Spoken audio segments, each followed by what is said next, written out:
Hello guys! So welcome back to my channel. So today I'm very excited kasi finally matatry ko na rin yung microfiber sponge from Juno & Company. Okay guys, so finally dumating na rin yung in-order kong microfiber fusion sponge from Juno & Company.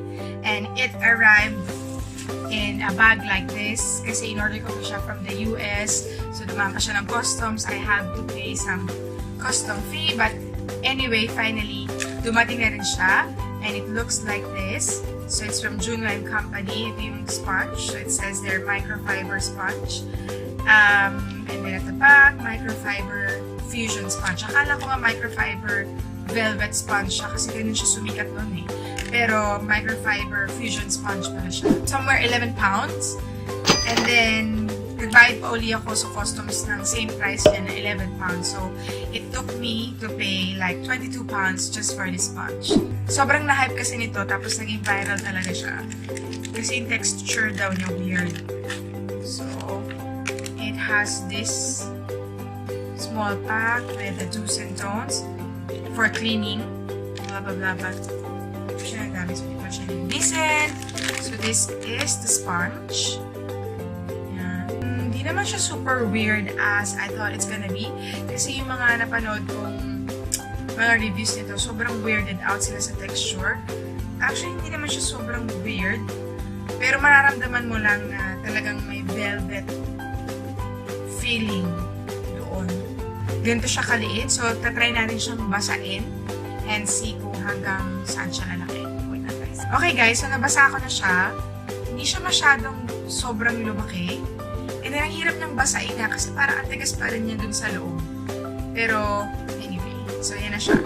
Anyway, so I'm gonna use my favorite foundation to try this out. So, I'm gonna use my Maybelline 24-Hour Super Stay Foundation. Hindi na ako magpa-primer. I also have my old beauty blender. Pero kailangan talaga niya mag-retire kasi sobrang dumi. Not really siya madumi, but it's just really so difficult to get the stains out of the sponge. So, yeah. So, try ko muna ilagay siya. So, I have 1.5 pump of my foundation on my hand. So, try ko i-pick up yung foundation using the sponge and see kung ma-absorb niya ba natin.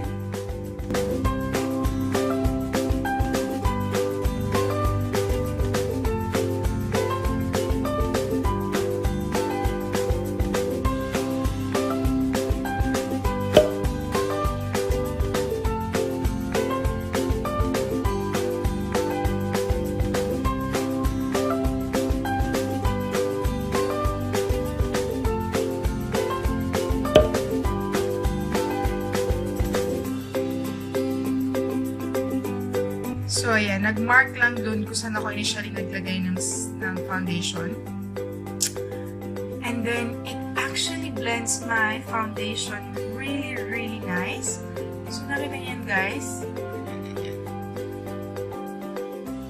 Guys, ang ganda. Probably because yung pagka-slant nung sponge this way, so parang mas maganda yung paglapat mo dun sa face and pag-blend. Si Nikki Tutorial, sobrang gusto niya to. Itong sponge na to na lumabas. And also Kathleen Lights. Sabi ko, shucks, baka maganda talaga. And so far, it looks like maganda talaga siya. So, I'll try now kung ilalagay ko naman yung foundation directly on my face. Makablend pa rin ba niya?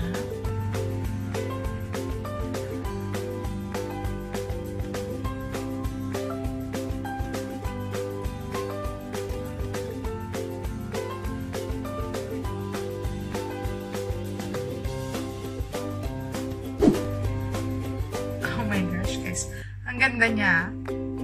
Pero, yung 1.5 pump ko, o probably one pump lang yung ginawa ko talaga, medyo naubos niya na agad. Dito pa lang sa cheeks ko.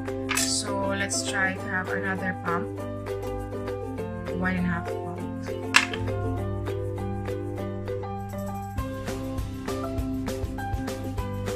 Okay. So, I will use this part of the sponge kung best pa siya under the eyes.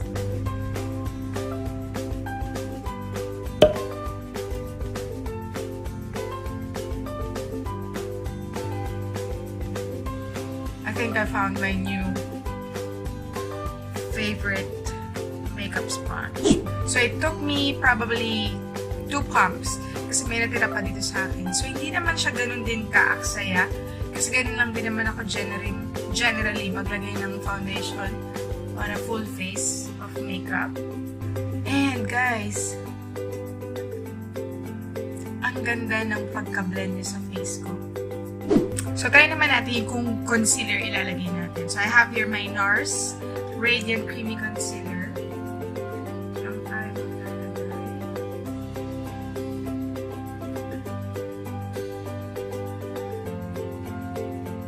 And then we'll try again this side.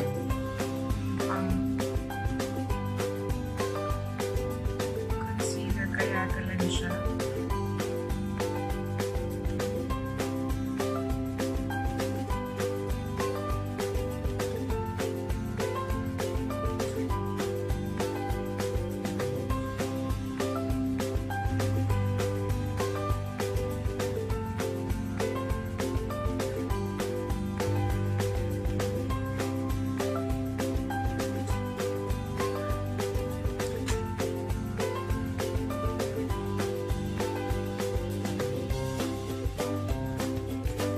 Okay guys, it really blends smoothly, as in.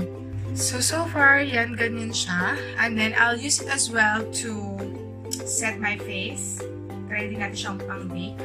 Lagay ko lang siya din dyan.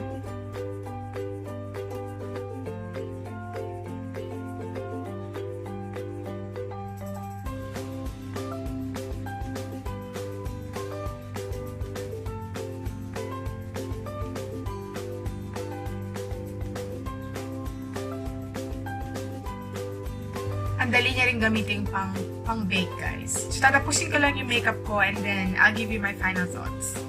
Okay, guys, I am back with my full face. So, light makeup lang tayo, ganyan. So, the question is it worth it? Definitely, yes. It is worth it. Obviously, compared to Beauty Blender, this is much cheaper. Beauty Blender here in the UK is ranging from 16 to 17 pounds. And this is just for 11 pounds. But the thing is, I ordered this from the US, straight from the US, so I had to pay twice. So hopefully, when it comes here in the UK, I think it will be much cheaper. Hopefully. But yeah, it is worth it. It functions as how it should be. Madaling mag-blend, madaling mag-set, and even concealer, madali din siyang mag-blend. In terms of foundation wastage, hindi naman din ganun kadami. Yes, I think nag-absorb siya ng foundation just like any other sponge. And I think it's not really too bad, to be honest.